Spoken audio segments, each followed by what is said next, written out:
Recently, and not for the first time, I've been talking to somebody about my pinning kit, my reassembly, disassembly kit, whatever you want to call it. This time I had a talk about it with Angus McSnarf on the Tool NL Discord server, and he asked me if I could maybe do a video about it, because it might help new pickers and give some idea to experienced pickers as well. So here it is. I will take a look and I will just take it apart and step by step show you what I have in place for doing that, but also some alternatives that might be easy at hand in your case. So I have a lock over here. It's nothing too spectacular. I have the key, so I don't have to really pick it. And I cut it in half earlier for other reasons, but that makes it easier to cut. And that will help in this video to keep it a bit short. So the first thing we have to do with the lock is remove the circlip, and this is always a nightmare. I have a number of tools, like I have the Sparrow's lock noob design gut wrench, and depending on the circlip you can easily remove the circlips with this, but it depends on the lock. On other locks it doesn't work. I bought this something that you can use with ropes. It was in the DIY section of the hardware store, and it's too thick, but it's strong. And I just filed down the point over here. I don't know if you can see it, thinner, and with that I can hook behind the circlip and remove it sometimes. Then later I got these needle pliers, of which I filed down the end, and I can use it in a few ways. So one way is I can determine the size and then pull it apart depending on the circlip. Another technique that sometimes works really well is if you can get the circlip to hook in the groove over there, then normally on the other side it's much more easy to remove. It's still a nightmare. I mean, circlips are just awful. You can see there is an opening there, then you can sometimes wiggle the pliers in or something like that and pull it out from there, or sometimes you can just grab it. It's always a nightmare, but it is possible, they say, to remove circlips. There you go. Now it's an opening and I can just wiggle it off. These things are just evil. I recently bought one of these pliers, which you can squeeze to open. Same idea, but these pins, they were too big. You can actually exchange them, so it's a very cheap set. I think I paid €5 or something for it, and then you get a whole bunch of tips with it.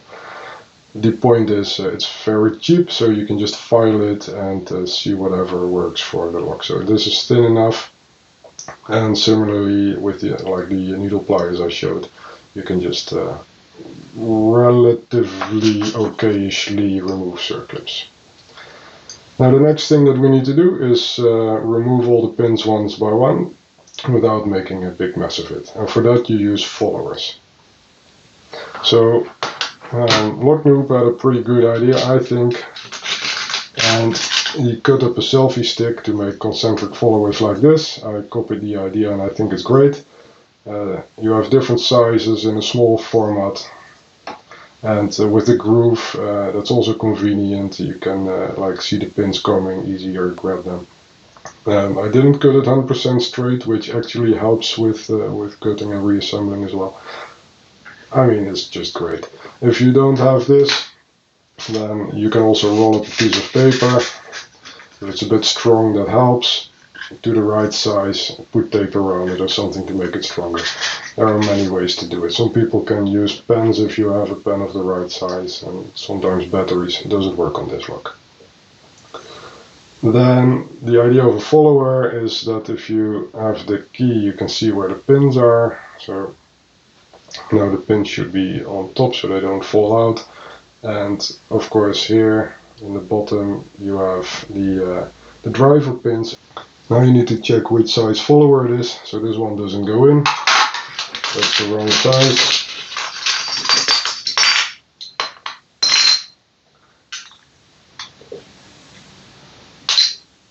This one fits perfectly, except that I move the pins on the wrong side. There you go. So like this you can just one step at a time disassemble the lock. What do you do with the pins? For this you probably want to have some sort of a pinning mat, and there are many options for pinning mats. One thing that I did is make my own from basically bamboo cutting board. I used a Dremel to cut the grooves. It was an experiment, it's not perfect, you can see some distortions. This one is bigger than the rest. I didn't oil it because it was an experiment, so it's not so clean. The oil of some dirty locks goes in. But you know, on the other hand, it works perfectly for me. If I want, I can do another one. Then you can just drop out the pins as normal.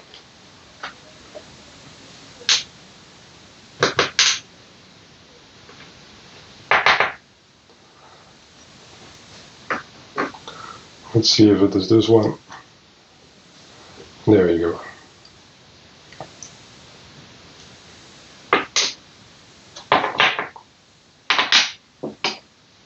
Then the cheap pinning tweezers that I just grabbed, they really help.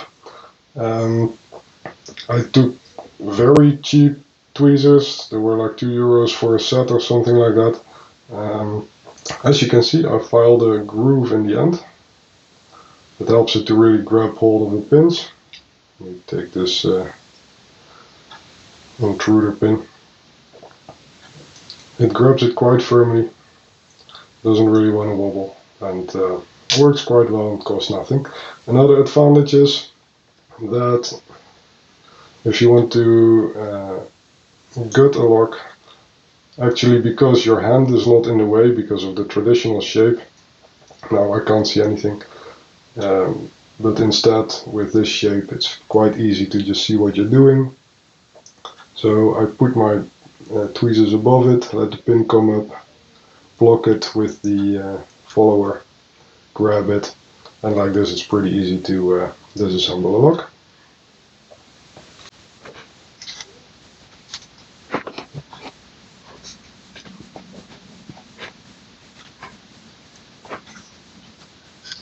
Let's say that you picked a lock, then you're pretty much here. I cut the circlip off.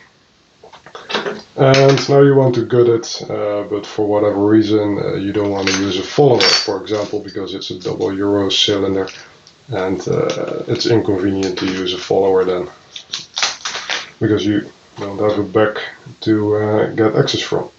Then Talonpic showed a nice video. I will link it in the description below, just like the Lockman followers.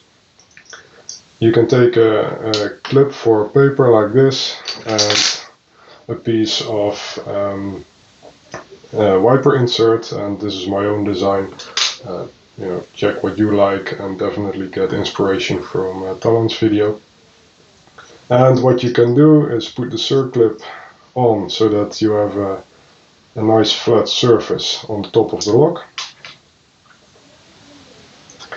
And what I then can do is, and I curved it in this way to act like a spring, works for me.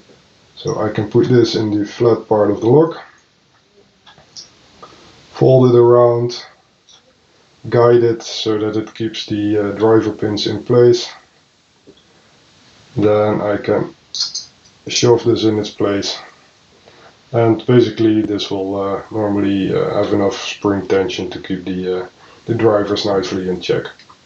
So I can turn the thing around, remove the core, and as you can see I now have access to the driver pins and I can remove them one at a time by moving the wiper insert around. So there you go, you have the first pin, and with your tweezers you can just easily grab it out and like this gut and reassemble the lock. So that worked quite well. And let's see what else we still have here. So I have a whole bunch of these threaded inserts. You have all sorts of different names, and that works well for practice locks, for all that sort of thing. So they are difficult to get. When I could get my hands on them in the Netherlands, I bought a lot. I have this piece of metal which works in some situations, like if I have a double Euro cylinder, then if I remove this middle part, I can kind of push it in around, press it, hold the pins in place, and like that I've been able to gut and reassemble Euro cylinders without the followers that are cut in small parts. Then let's see what else. Some random bits, Allen wrench to go with the Allen screw things. I have my flashlight. I will link in the description below on how to make it, but it allows you to look inside the lock. There you go, you can see the light, and that works quite well in a lot of situations. You've seen it probably in my videos. Then I have a small kit over here. I think it came with the revolver. And of course I have cautions, which is essential for many of the gutting operations. In the lock I showed you I didn't need it, but you can get these in the cloth tags, the security tags, like those small plastic rectangles. If you cut it carefully open, you get a whole bunch of these plastic metal things in it. Works really well. Circlips, they are not perfect, but you know, I can file them to size and make it work for a lot of locks. All sorts of extra pins and bits, nothing too spectacular. More circlips, different size. And yeah, that pretty much wraps it up. So the main thing that you want is some sort of pinning tray. It can be a piece of paper. You want tweezers, pretty easy, you just file cheap ones. You want followers, selfie stick, paper, something like that will work. Pinning shoe, really easy to make with a spring sort of design like this. It nicely stays in place, it's not complicated to do at all. So I hope that helps. You have pretty much an idea what I have been using so far for pretty much all my gutting and things. Works fine for me. Hope it works for you. Thanks for watching. Take care.